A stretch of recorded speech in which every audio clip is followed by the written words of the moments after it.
Estamos no 1º de dezembro, começando o chamado Dezembro Vermelho, não é? Um mês de mobilização, um mês de intensificação das ações. E, nesse momento, estamos conversando com vocês da atenção primária. Vamos dar um panorama geral de alguns dados sobre HIV e falar um pouquinho sobre prevenção, alguma coisa relacionada um pouquinho com relação à assistência, e o doutor Marco vai aprofundar mais essa questão da atenção primária. Olha aí, a gente está pedindo que o mês de dezembro seja um mês de alerta, que todos possam voltar a conversar sobre HIV, sobre AIDS. A gente precisa falar mais do assunto, não é? Então, falar na escola, na família, enfim. E vocês, gestores, que desenvolvam ações durante o mês. Nós fizemos um card sobre a Copa do Mundo. Aproveitamos os itens da prevenção combinada e divulgamos entre vocês, gestores, para lembrar. Nós temos que ser oportunistas, aproveitar as oportunidades e falar da prevenção. E também nós estamos focando a questão do HIV na criança. É muito importante, nós temos todos os recursos para evitar que nasça uma criança com HIV. No entanto, ainda de vez em quando, está nascendo criança com HIV. Então, é uma reflexão para todos sobre essa questão do pré-natal de qualidade. Aqui estão os dados. Fizemos um levantamento, uma série histórica, em 12 anos, e eu estou chamando a atenção para um número: criança com AIDS, menores de 5 anos, 45 casos. Isso é muito ruim. Por quê? Porque, na verdade, a gente tem que zerar os casos.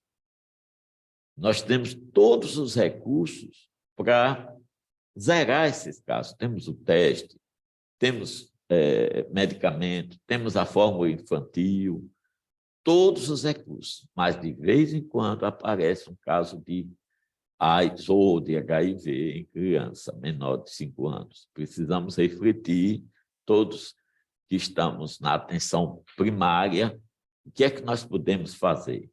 Olha, nesse período de 12 anos, nós tivemos 523 casos de gestantes com HIV. Essa detecção da gestante com HIV precisa ser feita antes da gravidez, não é? Mas se detectou durante a gravidez, tratar o mais rápido possível. Então, isso é uma questão importante. Outro número que vocês visualizem aí, óbitos por AIDS nesses 12 anos, 54. Hoje só morre de HIV ou de AIDS se o diagnóstico é tardio. Então, é importante que o diagnóstico seja precoce. E aí o número geral, o número global de 8.026 casos. Mensalmente, são realizados em torno de 8.000 testes de HIV. O total de janeiro a outubro foram 63.000 testes. Olhem o número de reagentes: 242. Em média, nós terminamos o ano com mais de 300 novos casos de HIV no estado. Então, a epidemia existe e nós precisamos cada vez mais criar estratégias para a prevenção.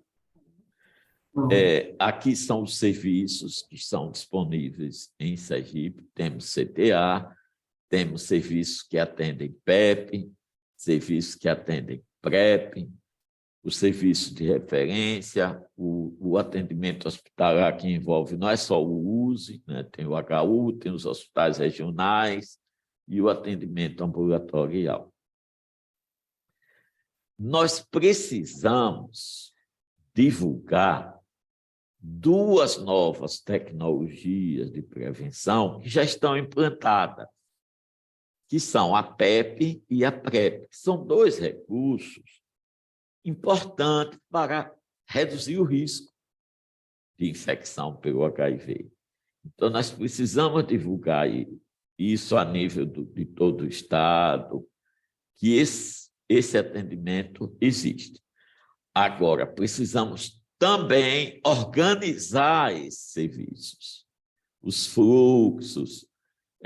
Às vezes, a pessoa chega num hospital que tem PEP para ser atendida e o médico não sabe que naquele hospital tem PEP. E aí ele vai procurar outra cidade ou vem para Aracaju. Ainda está acontecendo isso. Nós vamos começar as visitas a todos os serviços que têm a profilaxia pós-exposição para organizar melhor isso. Mas nós precisamos, com a ajuda de todos vocês, de organizar melhor os fluxos, os processos de trabalho em cada serviço, porque começa pelo serviço interno. Então, tem um lugar que tem PEP e nem toda a equipe sabe. A gente precisa popularizar mais e também a população. A mesma coisa acontece com o atendimento à PrEP. Nós implantamos nas regionais as UDMs, a unidade de dispensação de medicamento, mas ainda precisamos andar. Já andamos bastante. A média de atendimento no ano da PrEP, que é a profilaxia pré-exposição, era 50. Hoje, nós tivemos em 2022 mais ou menos 500, em torno de 500 atendimentos. Então, houve uma melhoria bastante, mas precisamos organizar esses fluxos desses serviços. Uma notícia ruim. Uma notícia ruim. Qual é a notícia ruim que eu tenho para vocês que estão na atenção primária? O povo está usando menos camisinha. Tá? E nós precisamos ver isso como uma grande preocupação. As pessoas estão usando menos o preservativo. E nós precisamos combater as informações erradas sobre preservativo. Tipo, só faço sexo com quem eu conheço e achar que isso é prevenção.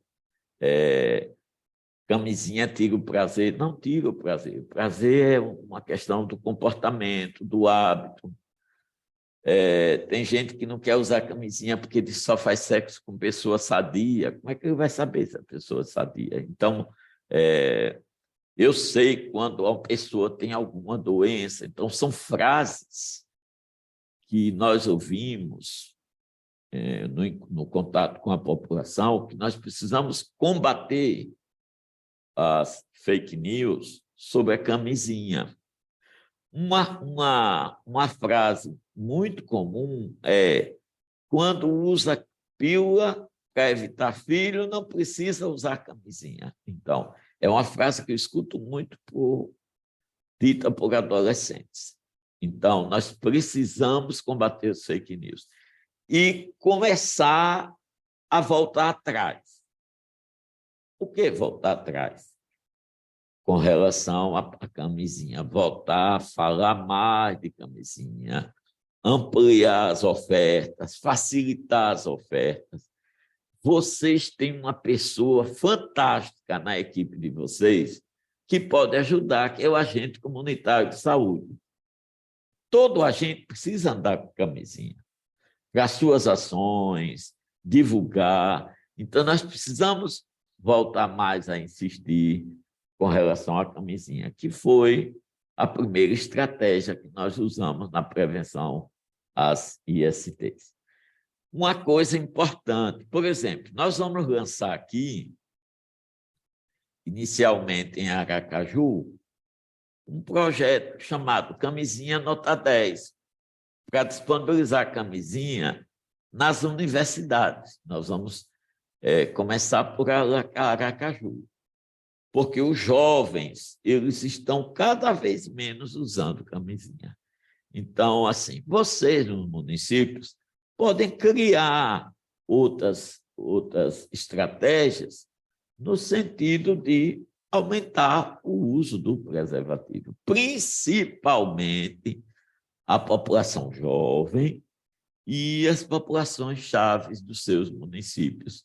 Vocês têm que identificar quais são essas populações chaves e populações prioritárias, mas foquem com relação à camisinha. Vocês podem fazer esse projeto Camisinha 10, nota 10, nas escolas, com o PSE, Programa de Saúde Escolar, que já esteve com grandes ações e hoje reduziu muito. Então, precisamos melhorar essa parceria entre a educação e a saúde, no sentido de que chegue até o PSE. Uma boa notícia. Qual é? A boa notícia é que existe a prevenção combinada, onde a pessoa vai fazer escolhas sobre a sua forma melhor de prevenção, sobre a sua forma melhor de reduzir o risco ao HIV. Então, nós precisamos popularizar o tema prevenção combinada na atenção primária. Mostrar que existe, não é só a camisinha.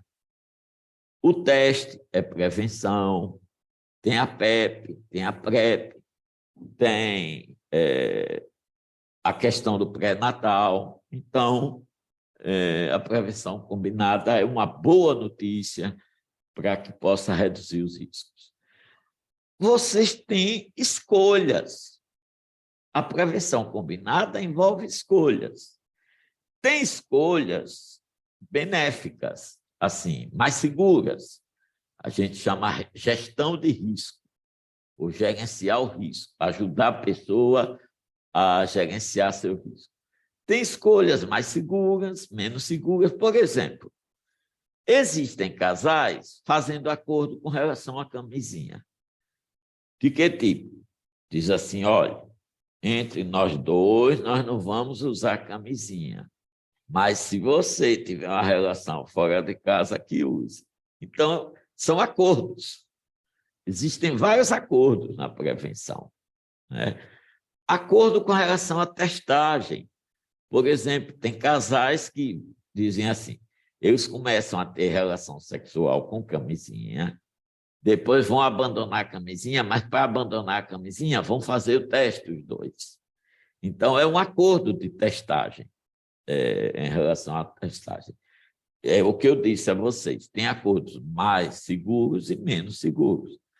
Acordos com relação à prática sexual. Já ouvi assim, doutor Almir, eu não gosto de usar camisinha, então eu faço sexo só nas coxas. É o sexo sem penetração.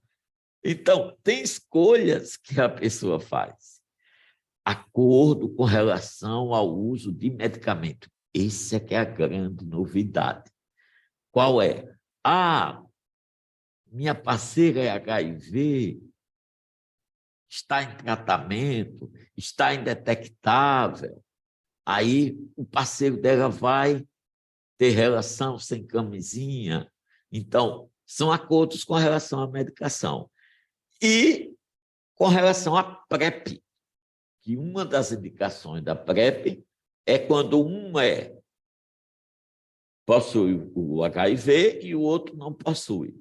O que não possui vai usar a PrEP para reduzir o risco de infecção pelo HIV.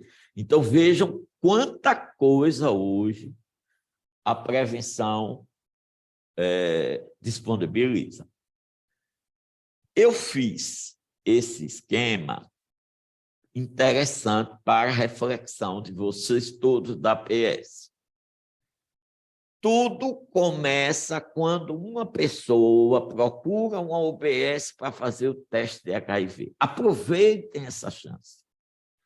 Quando ele chegar na OBS, quero fazer o teste, Aí é um mundo de demandas que pode surgir. Então, por exemplo, ele apareceu para fazer o teste. Você vai conversar com ele. Quando foi a última relação sexual? E agora a gente precisa falar de infecção aguda pelo HIV. Tem gente que teve relação sexual há uma semana e está com febre, diarreia, gânglio no pescoço, moleza no corpo, dor no corpo. Essa pessoa poderá ter sido infectada. E aí, como o teste não dá, o único caminho seria testar, vai dar negativo e acompanhar, fazer a carga viral. Então, hoje é uma novidade, assim, em termos para muita gente, que a gente tem que ficar de olho na infecção aguda pelo HIV. Mas vamos lá, a pessoa procura o UBS. A primeira pergunta é: quando foi a última relação sexual? Menos de 72 horas? Tem indicação, faz o teste, se der não reagente, tem indicação a PrEP. Se foi mais de 72 horas, não tem mais indicação a PrEP. Faz o teste e vai ficar repetindo. Se na repetição der reagente, vai começar o tratamento. E tem que ser rápido. E o município tem que fazer a vinculação com o serviço de referência para agilizar a entrada desse usuário no tratamento pelo HIV, que é o que chama de vinculação. Então, se der reagente, fazer isso. O doutor Marco vai falar sobre a APS, a assistência ligada à atenção primária de saúde com relação ao HIV. E se essa pessoa chegou na unidade de saúde querendo fazer o teste, e você pergunta sobre o risco, ele diz: eu só transo sem camisinha. Pronto. Você está diante de uma pessoa que pode ter indicação da PrEP. Então, fiquem atentos, profissionais de saúde, para essa demanda que pode surgir, às vezes passa pela UBS e você não percebeu. Uma pessoa que procura a UBS, que revela que só faz sexo sem camisinha e tem vários parceiros, esse encaixa perfeito a indicação da PrEP. Tá? Então, isso é muito importante. E esse atendimento da PrEP é no estado todo. Tem as UDMs, a unidade de dispensação, mas é importante a gente orientar. Tem casais, como eu falei, negociando fazer sexo sem camisinha a depender do resultado do teste. Fiquem atentos à questão da janela imunológica. Isso é muito importante. Eu estou insistindo com a PrEP, porque, inclusive, é tema do Dia Mundial pelo Ministério da Saúde. Hoje, o Ministério vai divulgar sobre a PrEP. Então, fiquem atentos. O usuário que, naquele momento, está sem usar camisinha e tem vários parceiros e parceiras, indicar a profilaxia. Convido vocês a dois momentos que vamos ter agora em dezembro, onde vamos falar especificamente sobre a profilaxia pré-exposição e sobre a profilaxia pós-exposição. Vocês são convidados, nós vamos divulgar na rede social com relação à oferta da PEP e da PrEP. A PrEP consiste no uso diário de um comprimido. No início, toma 2 e depois fica usando diariamente. Isso vocês vão ver detalhes nos 2 encontros que teremos agora em dezembro. Alertar a questão da transmissão vertical na atenção primária.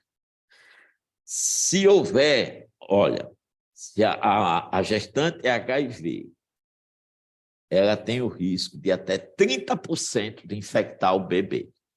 Se não fizer nada, se não fizer nenhuma intervenção. Mas veja como é importante a intervenção do profissional de saúde. O risco que ela tem é de 30% de infectar o bebê. Mas se a gente intervir com o protocolo, que eu não vou detalhar aqui, todo o protocolo, tratar essa gestante imediato, seguir o protocolo, o bebê não ser amamentado, o risco cai para 1% ou até para 0%. Então, é muito importante. Hoje, peço a vocês que estão na atenção primária, que estão com gestantes com HIV, que vocês façam acompanhamento. Vai precisar fazer carga viral da gestante, vai precisar fazer genotipagem da gestante. Saber que uma atitude dessa, essa criança que vai nascer, chamada criança exposta, ela pode ser de alto risco ou de baixo risco, a depender do que foi feito no pré-natal. Tá? Eu não vou detalhar, mas é só para lembrar que todo mundo que está na atenção primária precisa estar informado sobre o que fazer com a gestante que vive com HIV. Não é? Se ela está em tratamento certo, se ela está fazendo os exames, a depender do que foi feito no pré-natal, essa criança que ela vai ter será exposta de alto risco ou de baixo risco. Então, é muito importante que todo mundo que está na APS tenha essas informações. Nós, da Secretaria de Estado da Saúde, temos feito vários encontros, vários eventos, para orientar vocês sobre essa questão do pré-natal, de alto risco, criança exposta de alto risco, de baixo risco. Eu não vou detalhar, mas só lembrar, se você tem uma gestante que tem o HIV, se você começar o tratamento cedo, a carga viral dela vai cair e não tiver falha de adesão, essa criança dificilmente vai nascer infectada, ela vai nascer normal. Então, como é importante a intervenção do profissional de saúde. Era isso, minha gente. Vocês agora vão estar com o doutor Marco Aurélio, que vai falar mais sobre a assistência com relação ao HIV na atenção primária. Muito obrigado a vocês.